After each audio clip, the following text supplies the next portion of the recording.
Hello les babes, j'espère que vous allez bien. Et aujourd'hui on se retrouve dans le deuxième épisode des maisons. La première fois on a parlé de la maison Dior. Aujourd'hui on va parler d'une maison concurrente, la maison Chanel. Et je vais vous raconter son histoire.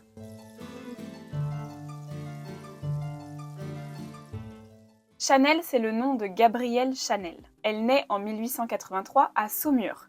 Et la pauvre Gabrielle Chanel, elle n'a pas eu une vie facile, vraiment pas. Là, on commence pas comme Christian Dior, avec une famille aisée, nanana. Non, pas du tout. Elle est vraiment issue d'une famille pauvre, et à l'âge de 12 ans, elle connaît sa première tragédie, elle perd sa maman. Son père, qui était forain, la confie à l'orphelinat, ne se sent pas capable de s'en occuper. Et c'est à l'orphelinat d'Aubazine que Chanel commence à apprendre à se débrouiller toute seule, à survivre dans un milieu hostile. En grandissant, Gabrielle, elle développe un don pour la couture. C'est ses grands-parents, quand elle va en vacances chez eux, qui lui apprennent à coudre. Elle détestait vraiment l'orphelinat. Pour elle, c'est vraiment le pire endroit qui puisse exister. Elle détestait y aller, donc quand elle pouvait aller chez ses grands-parents, elle était trop heureuse. Et donc, c'est à l'orphelinat, par contre, qu'elle développe son propre style. À l'orphelinat, voilà, c'est des longues robes noires avec un petit tissu blanc. C'est très sobre, c'est très carré. Beige, blanc, noir, les chapelets, les croix, les perles, les chaînes, tout ça, c'est du Chanel et c'est de là qu'elle l'a pris. Et donc, elle quitte enfin son enfer pour aller dans un institut, l'Institut Notre-Dame de Moulins. Et son talent précoce, elle était très jeune au moment de coudre, son talent précoce, c'est la mère supérieure que ça va attirer. Et elle décide de la placer chez un drapier de la ville. Et quand elle n'avait pas une aiguille et une paire de ciseaux à la main, Gabrielle, elle rêvait de chanter. Elle adorait chanter. Elle se lança du coup sur scène à la Rotonde, un café très populaire dans une troupe de cabaret local. Elle fit un carton, tout le monde adorait son talent. Elle décida donc de se produire à Vichy. Et c'est de là que vient le surnom Coco, Coco Chanel, parce que quand elle apparaissait sur scène, tout le monde criait Coco. C'était vraiment son surnom de scène.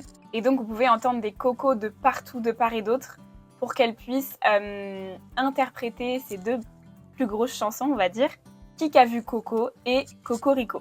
Non, pas Cocorico de Shai, Cocorico de Chanel. Et vers ses 20 ans, elle rencontre Étienne Balson. C'est un héritier d'une grande famille de textiles, il est très aisé, et il tombe éperdument amoureux, et c'est là où Chanel rentre vraiment dans ce milieu de la haute société.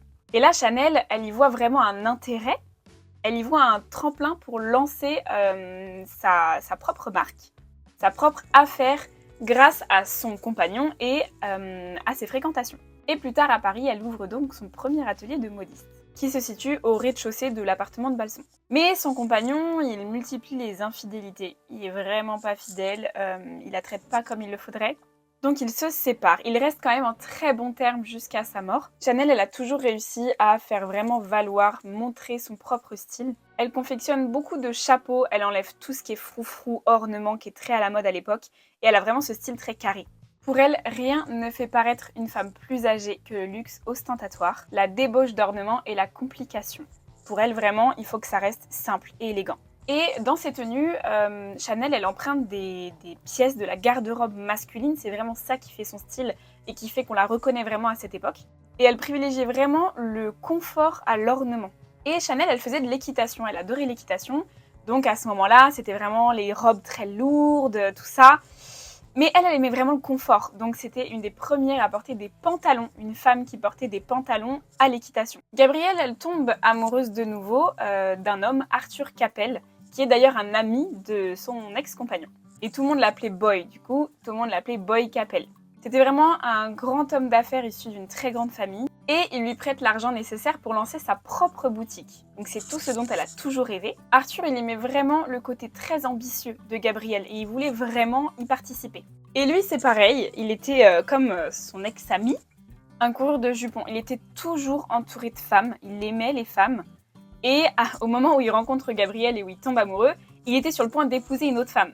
Mais pourtant, ils continuèrent leur relation et ils sont restés amoureux vraiment jusqu'à la fin, jusqu'en 1919 quand lui décède. Donc en 1908, elle ouvre sa première boutique à Paris, 160 boulevard Mélézerbe.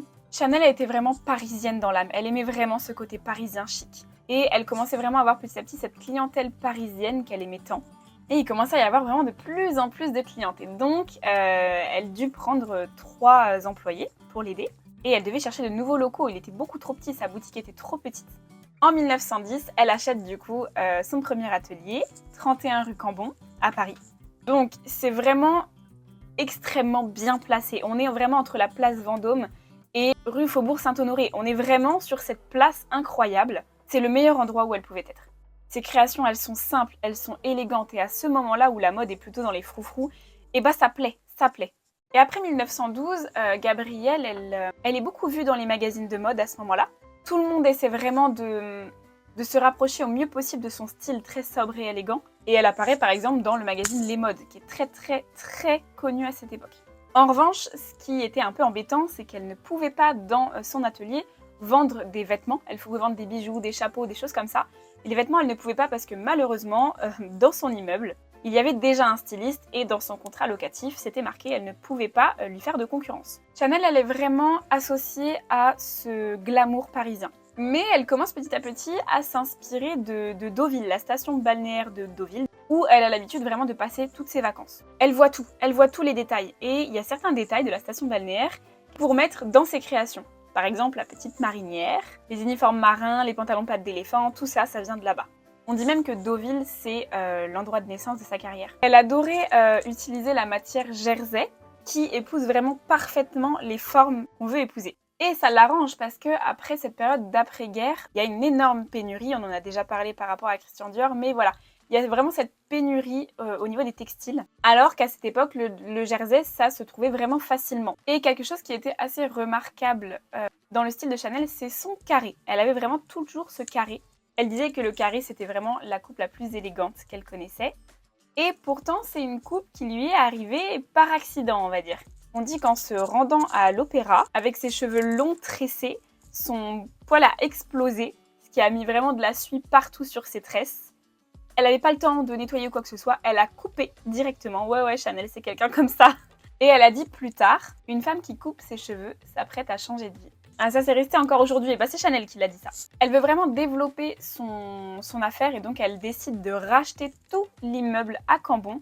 Et donc là, elle peut enfin ouvrir ses boutiques et vendre ses vêtements. Je ne sais pas si vous êtes déjà, parce qu'aujourd'hui quand vous allez rue Cambon, c'est toujours Chanel, hein, c'est toujours la boutique Chanel. Mais ce qui a vraiment rendu célèbre rue Cambon, c'est vraiment cet escalier au miroir. Vraiment, il y a des miroirs partout au niveau de l'escalier. Et elle n'avait pas d'appartement, en fait, elle vivait rue Cambon, mais elle a pris vraiment tout cet espace pour sa boutique, ce qui fait qu'elle n'avait pas de lit.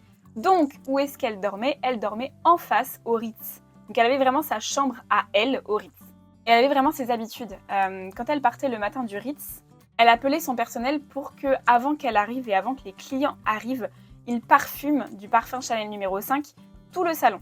Chanel a été vraiment dans ce côté très luxueux, très sobre, très pointilleuse. Et elle a pu d'ailleurs accueillir des légendes comme Pablo Picasso, Salvador Dali, Elizabeth Taylor. Et comme je vous disais, elle a vraiment ses habitudes. Tous les jours, elle s'arrête dans son salon de thé préféré qui s'appelle Angelina. Elle prenait la table numéro 10, c'était sa table, qui était en face d'un miroir, bien sûr, c'est bien pour ça que c'était sa table. Et elle savourait son chocolat chaud. Tous les jours, c'était comme ça. Elle disait qu'en face d'un miroir, on pouvait vraiment tout observer discrètement. Et Chanel, elle dirigeait vraiment sa maison d'une main de maître. Chaque détail comptait, chaque temps qu'elle pouvait y consacrer, elle y était et elle travaillait dessus, tout le temps. Elle avait toujours une paire de ciseaux à la main, une aiguille, toujours.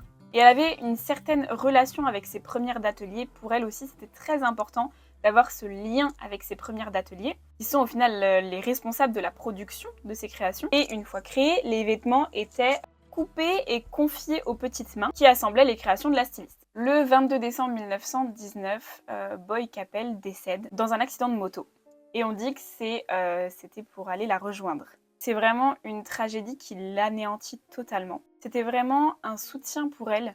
Il avait énormément influencé sa carrière. Et pourtant, son ami José Maria et sa femme arrivent quand même à la convaincre de venir à Venise avec eux. À l'époque, Venise, c'était vraiment un important carrefour d'échange entre l'Orient et l'Occident. Et donc Chanel découvrit l'Orient à ce moment-là. Et là, elle découvre, donc de base, on était vraiment sur le côté noir, blanc et beige. Et là, elle découvre la richesse de la couleur. Elle s'inspire donc de Venise pour ses prochaines créations. Voilà, ça c'est l'histoire personnelle de Gabrielle Chanel. Maintenant, on va parler un petit peu plus profondément de la marque, de son bébé. Elle fut l'une des premières à dessiner des pantalons pour les femmes et à introduire le jersey dans l'univers sportswear. À ce moment-là, elle met vraiment à l'amende les corsets qui sont très à la mode. Donc vraiment pour le côté très tailleur en 8, et bah elle troque ça contre vraiment cette silhouette garçonne, vraiment carré. Les détails emblématiques de Chanel, c'est le tweed déjà, la palette monochrome, les chaînes dorées, le cuir matelassé et le logo en C entrelacé. Donc parlons aussi de l'histoire de ce logo, d'où il vient ce logo. Donc Chanel, elle a vraiment un impact mondial par rapport au monde de la mode, mais pas que la mode vestimentaire. Vous connaissez forcément et vous avez forcément déjà senti le parfum Chanel numéro 5. C'est l'un des plus iconiques au monde. Et ben en 1921, c'est Ernest Beau qui va développer l'odeur de ce parfum. Ernest Beau, c'était un dirigeant d'un laboratoire à Grasse. Et comment ça s'est passé? Et ben Ernest, il présente dans des flacons un panel de formules. Chanel numéro 1, numéro 2, numéro 3, numéro 4, numéro 12. Voilà, il lui présente vraiment un panel de senteurs. Et Chanel, elle choisit lequel? Le numéro 5, qui est même son chiffre porte-bonheur. Et donc elle a gardé le flacon où c'était marqué Chanel numéro 5. Tout simplement, Chanel, elle est simple, elle va vraiment droit au but. À l'époque, les parfums, c'était vraiment basé sur des essences florales. Et le Chanel numéro 5, il proposait un ensemble de 80 essences de parfum. Jasmin, rose de mai, ylang-ylang, et même de l'aldéhyde artificiel qui apparemment, selon l'histoire, aurait été mis par erreur dans ce parfum. Gabrielle, elle avait le sens du marketing et du détail. Elle sort le parfum Chanel numéro 5 le 5e jour du 5e mois de 1921. Et le parfum, c'est un franc succès. Son parfum, il est porté par Marilyn Monroe elle-même, qui donna l'exemple et qui a rendu toutes les femmes du XXe siècle totalement obsédée par ce parfum. Et dans une interview dans le magazine Time, on demande à Marilyn qu'est-ce qu'elle porte comme parfum et elle répond « quelques gouttes de Chanel numéro 5 ». Le flacon de Chanel numéro 5, c'est Gabrielle elle-même qui l'a dessiné, totalement à son image. On est vraiment sur un bustier sobre, des lignes droites. Le cabochon, donc le cabochon, c'est le nom qu'on donne aux bouchons de parfum de luxe. Il est de forme octogonale, il représente en fait la place Vendôme. Et il fait penser aussi à un diamant façonné. En 1959, le musée d'art moderne de New York rend hommage à Chanel en intégrant ce flacon Chanel numéro 5 à sa collection permanente. Donc, comme on disait, on parlait du logo, c'est au moment de la création du parfum où le logo est apparu. Donc c'est simple, c'est reconnaissable, double C, Coco Chanel, jusque-là tout va bien. Mais il y a beaucoup de légendes qui tournent autour de la création de ce logo. Le motif, il pourrait avoir été inspiré par les vitraux de l'abbaye d'Aubazine, là où elle a vécu toute son enfance en fait. Et les deux C, au lieu d'évoquer Coco Chanel, pourraient aussi évoquer Chanel et Capel, en mémoire de l'amour de sa vie. Le motif des double C, il est repris sur les boutons de vêtements, mais aussi sur le cachet de cire du parfum numéro 5. Noir, blanc, beige et rouge, ce sont les couleurs de la marque Chanel, qui sont devenues symboles de l'élégance et qui représentent vraiment Chanel aujourd'hui, puisqu'on les retrouve dans toutes ses créations. Le rouge, c'est plus pour les détails, c'est vraiment plus pour les doublures, les chaînes, les accessoires. L'or, c'est plus pour les bijoux fantaisie. En 1926, les dessins de la petite robe noire dessinée par Chanel apparaissent dans le magazine Vogue. En 1950, elle lance son tailleur iconique, veste sans col, bord gancé, manche étroite, bouton métallique et la jupe assortie. Un autre symbole de la maison Chanel, c'est le camélia. Là aussi, il y a plusieurs théories qu'on retrouve par rapport au camélia. Ça pourrait venir de La Dame aux camélias d'Alexandre Dumas, un livre qui a vraiment impacté beaucoup dans sa jeunesse. Mais l'amour de cette fleur orientale, elle pourrait aussi venir des dandys qui les portaient à cette époque au revers de leur veste. Chanel disait « La mode passe, le style reste ». Les perles, ça fait aussi partie du style unique de Chanel. Chanel, on la voyait très rarement sans plusieurs rangées de perles. Dans les années 20, Chanel, elle se lance dans la cosmétique. Elle collabore avec Bourjois pour les réaliser, pour la création de ses produits de beauté, mais aussi pour les parfums d'ailleurs.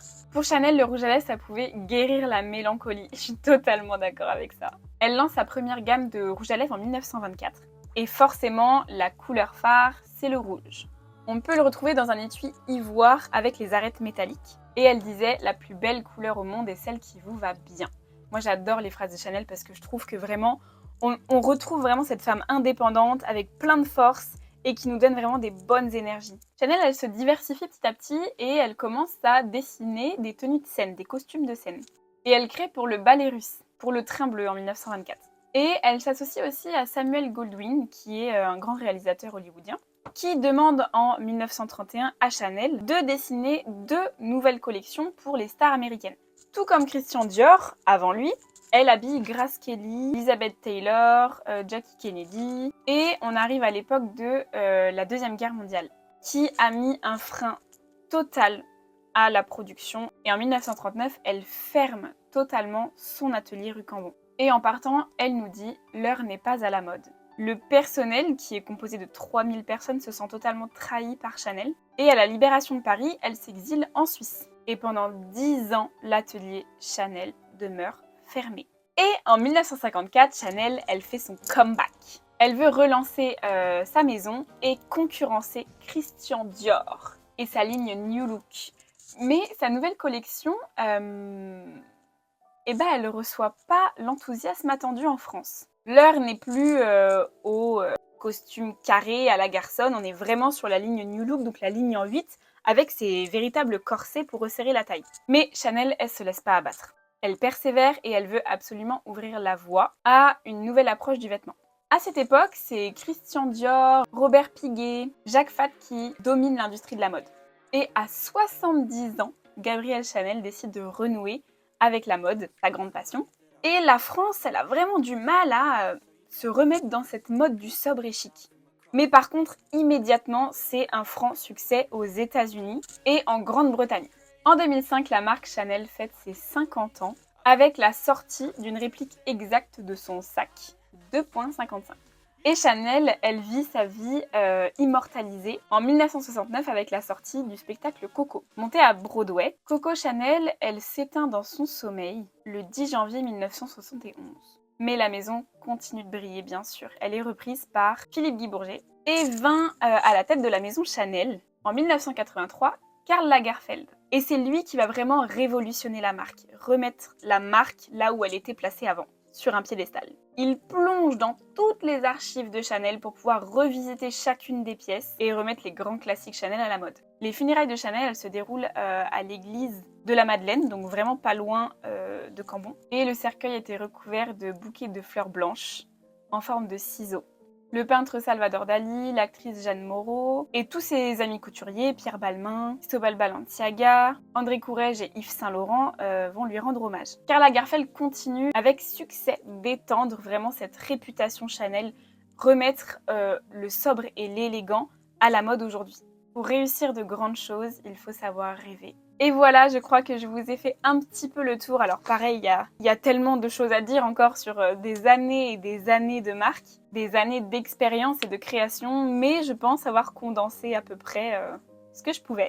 J'espère que cette vidéo vous aura plu, j'espère que cette série, elle vous plaît. Moi, ça me plaît beaucoup, je suis passionnée par tout ça. Si vous avez des questions, n'hésitez pas à les poser. Et moi, je vous retrouve dans une prochaine vidéo.